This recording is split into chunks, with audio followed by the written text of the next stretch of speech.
ದರ್ಶನ ಮಾಡುವಂಥ ಒಂದು ಸೌಭಾಗ್ಯ ಇವತ್ತು ನಮ್ಮ ಕುಟುಂಬದ ಎಲ್ಲ ಸದಸ್ಯರು ಸಿಕ್ಕಿದೆ. ಪ್ರಧಾನಿ ನರೇಂದ್ರ ಮೋದಿಯವರು ಇಡೀ ವಿಶ್ವಕ್ಕೆ ಮೆಚ್ಚುವ ರೀತಿ ಒಳ್ಳೆ ಕೆಲಸ ಮಾಡ್ತಿದ್ದಾರೆ. ಅವರ ನೇತೃತ್ವದಲ್ಲಿ ದೇಶ ಮುನ್ನಡೆಯಬೇಕಾಗಿದೆ.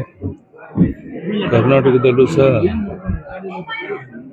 ಜನ ಇವತ್ತಿನ ಆಡಳಿತ ವೈಖರಿ ಬಗ್ಗೆ ಬೇಸತ್ತಿದ್ದಾರೆ, ಬದಲಾವಣೆಗೆ ಆತುರಿತಾ ಇದ್ದಾರೆ. ನಮ್ಮ ಪಕ್ಷದ ಅಧ್ಯಕ್ಷರಾದಂಥ ವಿಜಯೇಂದ್ರ ಅವರು ಹಗಲು ರಾತ್ರಿ ರಾಜ್ಯದ ಉದ್ದಗಲಿಕ್ಕೆ ಪ್ರವಾಸ ಮಾಡಿ ಪಕ್ಷವನ್ನು ಕಟ್ಟಿ ಅಧಿಕಾರಕ್ಕೆ ತರುವಂಥ ಪ್ರಯತ್ನ ಮಾಡ್ತಿದ್ದಾರೆ.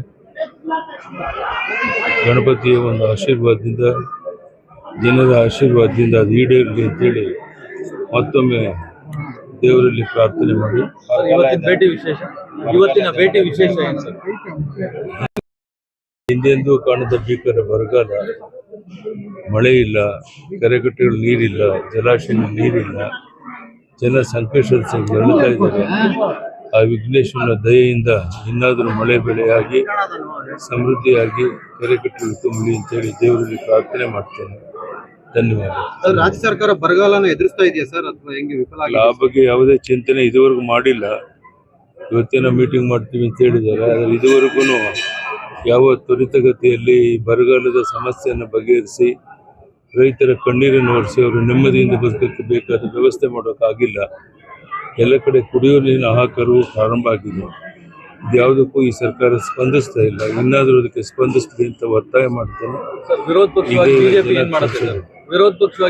ಏನ್ ಮಾಡುತ್ತೆ ಸರ್? ವಿರೋಧ ಪಕ್ಷವಾಗಿ ಜನರಲ್ಲಿ ಜಾಗೃತಿ ಮೂಡಿಸುವಂತ ಮತ್ತು ಈ ಸರ್ಕಾರದ ಈ ಒಂದು ಜನ ವಿರೋಧಿ ನೀತಿ ಬಗ್ಗೆ ಜಾಗೃತಿ ಮೂಡಿಸುವಂತ ಕೆಲಸ ಮಾಡ್ತಾ ಇದ್ದೇವೆ. ರಾಜ್ಯದ ಉದ್ದಗಲಿಕ್ಕೆ ನಾವೆಲ್ಲ ಓಡಾಟ ಮಾಡ್ತಾ ಇದ್ದೇವೆ. ಬರುವಂತ ದಿವಸಗಳು ಒಳ್ಳೇದಾಗಲಿ ಅಂತ ದೇವರಲ್ಲಿ ಬಿಡದಿ ಟೌನ್ಶಿಪ್ ವಿಚಾರದ